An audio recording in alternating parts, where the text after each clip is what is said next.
Are we capable of visualizing and daydreaming without limitations? That's the question I'm asking because of the confidence challenge from Brendon Burchard.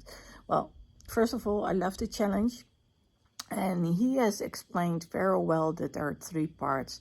He talks about awareness, so knowing that you're capable of doing it by looking at what you have done up till now. He's talking about ambition, so that links to the visualization and the dreaming about it, and then taking specific action. So a while ago, I was talking with Zen the man, and Bonnie, I believe Mary was in it too, and Terry Thompson, and Bonnie from Posh Notions. And we were wondering, what does it need? What do you need in order to feel confident? Because on Zen Man's head, it says confidence is king. And I said, well, I believe that it's not just, the step from being confident and taking action. I think that you're skipping a step. And that step probably has to do with the ambition, connecting to what it is you want to do. And I said, I believe that we need support from our environment, or we need to find courage from within ourselves in order to connect to that ambition and actually take action. So we need to believe that we are capable of doing it. Now, the cool thing is that our brain is wired in such a way that it doesn't know the difference between us daydreaming, visualizing, and actually doing it. So it's good to be visualizing and just living that dream and whatever it is, seeing that goal happen. But what if you do not dare to even go there? What if you do not dare to visualize? What if you do not dare to daydream? Because you don't believe it's possible. Well, that's going to be a big obstacle. And I do believe that a number of people are running into those obstacles, and hence they don't even try to daydream or try to visualize it.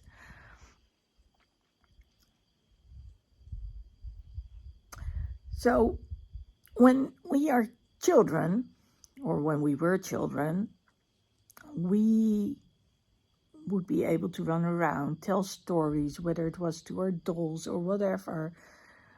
But there was no limitation. And we all know that it has to do with experiences.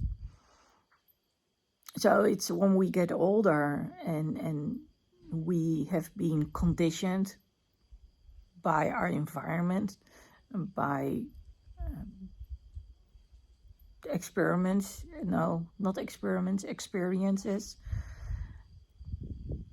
That's what starts to hold us back. And we only have to have one negative experience in order to stop doing things. And of course, the question is,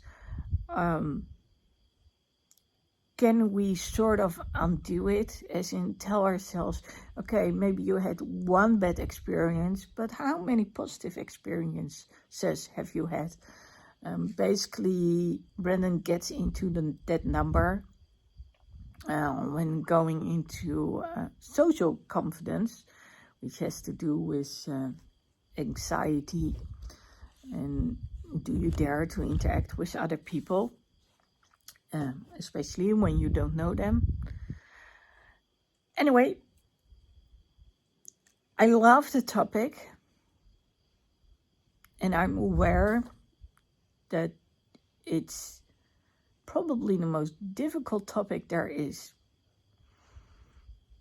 So long ago, Brendon asked us to define our 3 words, and I believe it was in 2018 in September that I saw him, that I asked for those words, and a year later I ran into some people and they remembered me from seeing them at the Starbucks, I believe it was in Phoenix, asking them What are your 3 words? Because we could all recognize one another by the badges we were wearing, which was kind of cool.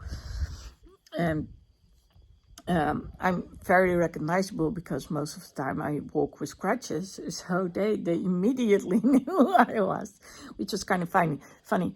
And my 3 words are intentional, because it starts with setting the intention, which basically already links to the daydreaming and the visualizing.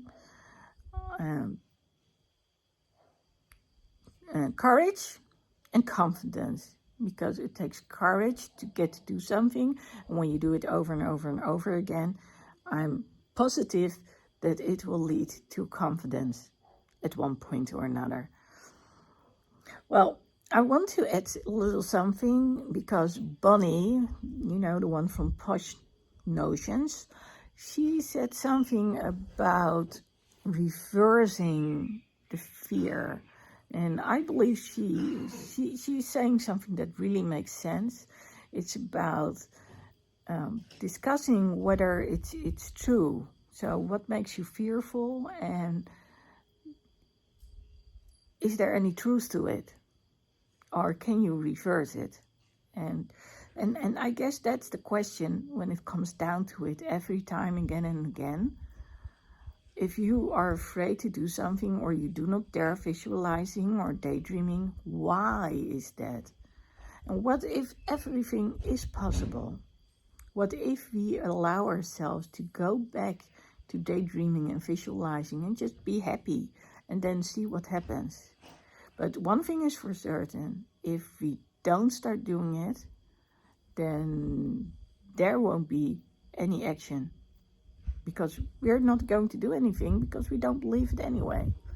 Well, let me know what it is that you want to do, and I'm curious about your comments.